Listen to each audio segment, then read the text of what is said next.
Hi, உங்களுக்கு இன்றைக்கி லஞ்சுக்கு வெண்டைக்காய் கறி, பொடி போட்டால் வெண்டைக்காய் கறி காமிக்கலான்னு இருக்கேன், பண்ணி காமிக்கலான்னு. அதை பாருங்க, அது எப்படி இருக்குது, என்ன வேணுங்கிறத நான் உங்களுக்கு சொல்கிறேன்.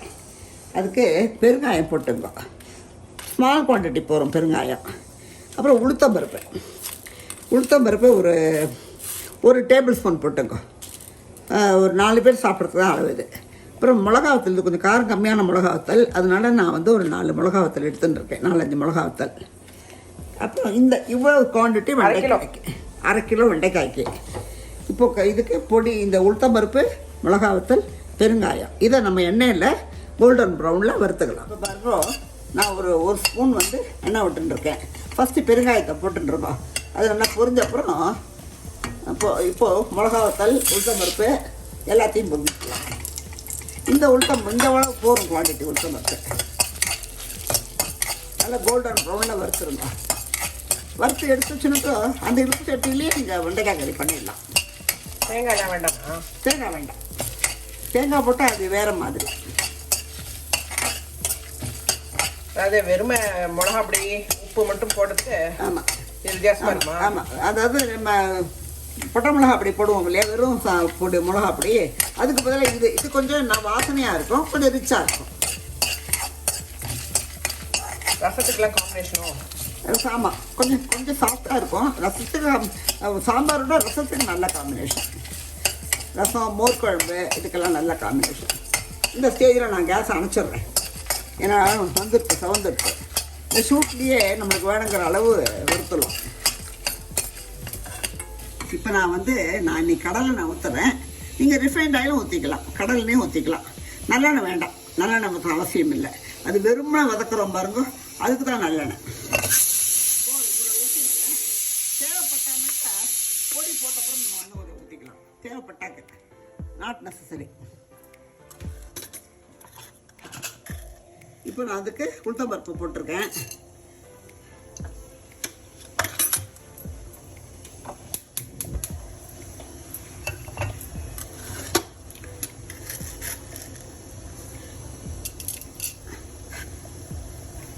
கடுகு, உளுத்தம்பருப்பு, வேறு ஒன்றுமே வேண்டாம். கடலைப்பருப்பெல்லாம் கூட வேண்டாம், ஏன்னா நம்ம பொடியில் ஒரு இது இருக்கும், அதாவது சேர்ற தன்மை இருக்கும்.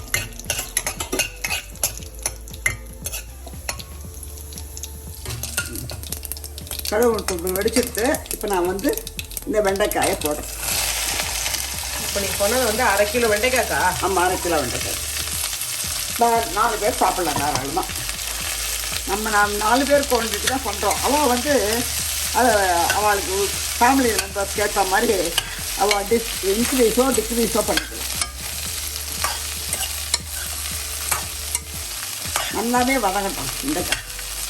ஒரு பாதி வெந்து வதங்கினப்புறம் நம்ம அந்த பொடியை பிடிச்சி போட்டுக்கலாம். இப்போ நம்ம உப்பு போட்டுறோம்னு வச்சுங்களேன், கொஞ்சம் தண்ணி விட்டுப்போம், அந்த தண்ணியில் அது வினையில் வந்துடும். உப்பு மஞ்சள் பொடியும் போட்டுடலாம். இப்போ டேபிள் சால்ட்டே போடுங்க, கல் உப்பு போடாதீங்க, ஏன்னா கல் உப்பு கரையாது.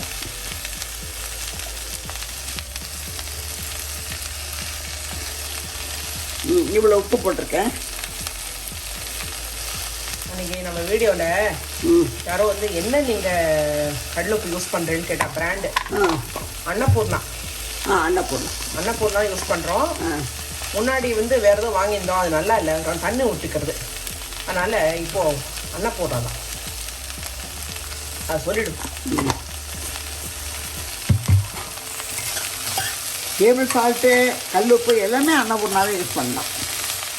இப்போ இன்னொன்று கூட என்னமோ இருக்கேம்மா, டாட்டா சால்ட். டாட்டா சால்ட் ரொம்ப நல்லா இருக்கும். ஆசீர்வாது கூட வந்துருக்குல்ல இப்போலாம். அது சரி, அன்னபூர்ணா நான் வாங்குகிறேன். ஆமாம், அன்னபூர்ணாவோ டாட்டா சால்ட்டோ நம்ம வாங்குவோம். இப்போ உப்பு போட்டிருக்கேன் இல்லையா, இப்போ நீங்கள் மூடி வச்சுருந்தோம், ஹையில் வைக்காதீங்க, சிம்மில் வைங்க, அப்போ தான் தீயாத வேகும். ஹையில் வச்சோன்னா தீயும், ஆனால் வேகாது. விலைக்கு கொடுத்துட்டோம் நல்லா. இப்போ அது இதுவாக வேகட்டும், அவசரம் இல்லை. இப்போ வெண்டைக்காய் நல்லா வதங்கிடுத்து. இந்த வதங்கினா போகிறோம். இப்போ பொடியோடு சேர்ந்து இன்னும் கொஞ்சம் பேலன்ஸாக வதங்கிக்கும். நம்ம உளுத்தம்பருப்பு, மிளகா, பெருங்காயம் வறுத்தோம் இல்லையா, அதை நான் பொடிச்சு வச்சுட்டுருக்கேன் பவுடர்.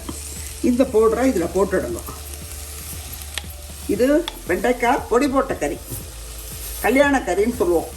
நான் கல்யாணங்களில் இது பண்ணுவா. கொஞ்சம் ஆர்டினரி கறியோட கொஞ்சம் இது ரிச்சு.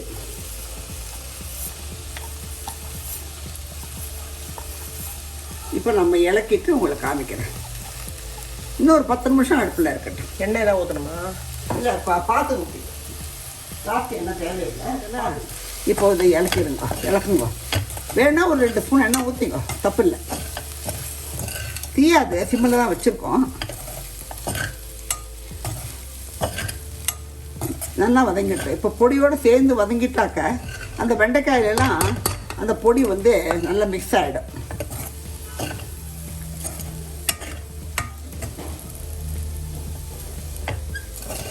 மாலை கூட விட்டுக்கலாம். வெண்டைக்காய் தண்ணியே நம்ம தெளிக்கலை, உப்பு விட்டுல தண்ணி தான்.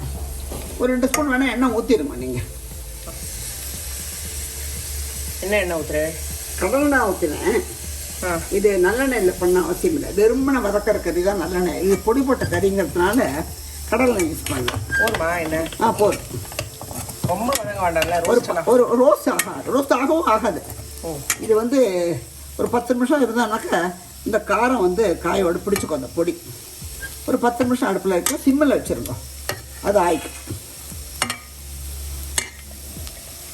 என்ன சொல்லிடும்?